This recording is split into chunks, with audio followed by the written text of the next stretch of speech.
Berikutnya kita akan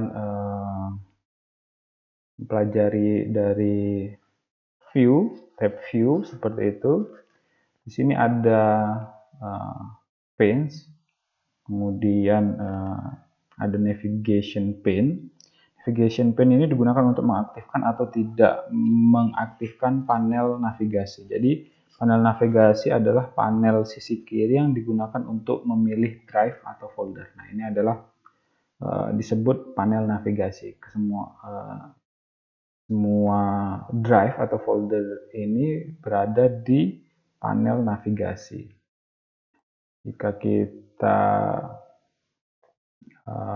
mematikan atau men-unchecklist navigation pane, maka navigation pane akan hilang. Tentu saja kebanyakan kita membutuhkan navigation pane, tinggal memudahkan kita menuju folder yang kita inginkan.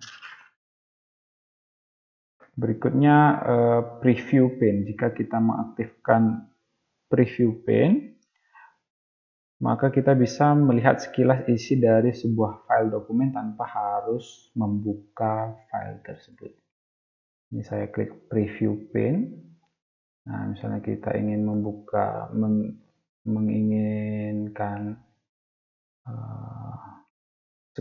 melihat sekilas isi dari file yang kita pilih tanpa membukanya, kita bisa aktifkan preview pane. Ya, kita bisa melihat, oh ternyata isi dari file ini adalah seperti ini, seperti itu.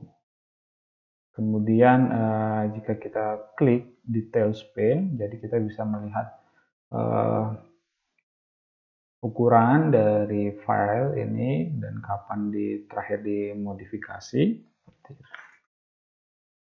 Berikutnya adalah layout. Layout ini di sini kita bisa lihat layout. Ini untuk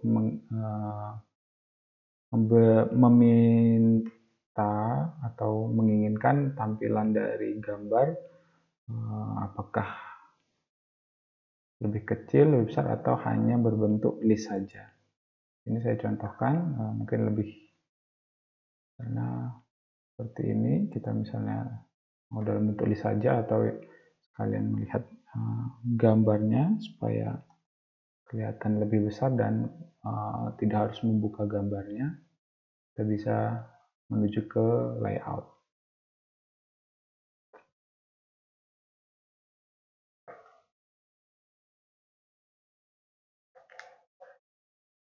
Kemudian di current view kalian bisa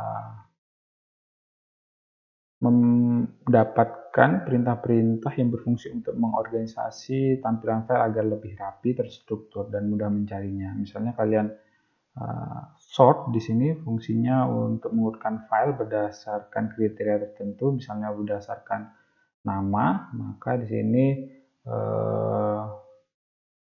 filenya diurutkan berdasarkan nama. Ini misalnya saya urutkan berdasarkan nama, maka di sini diurutkan mulai dari angka, kemudian abjad, A sampai H, I sampai P, Q dan Z, seperti itu.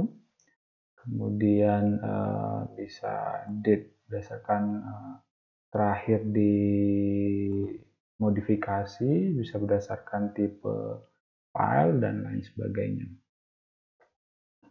Kemudian kita juga bisa mengumpulkan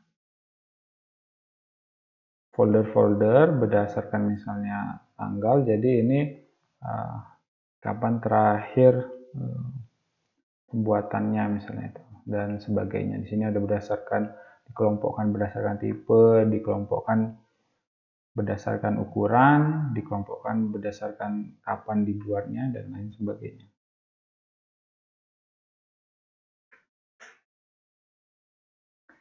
Dan mungkin kalian di sini ada yang menggunakan hidden items.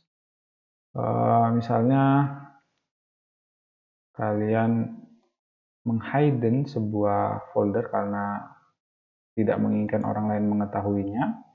Klik kanan pada folder tersebut, properties, kemudian pilih hidden, kemudian OK.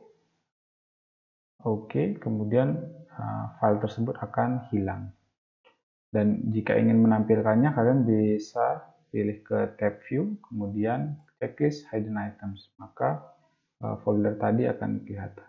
Nah, kita bisa unhide folder tadi, mengklik di sini unhide selected items.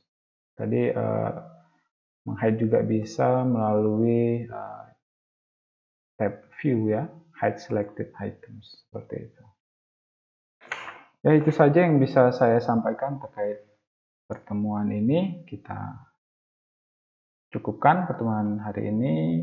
Kita bertemu lagi di pertemuan berikutnya. Kuliah saya cukupkan. Assalamualaikum warahmatullahi wabarakatuh.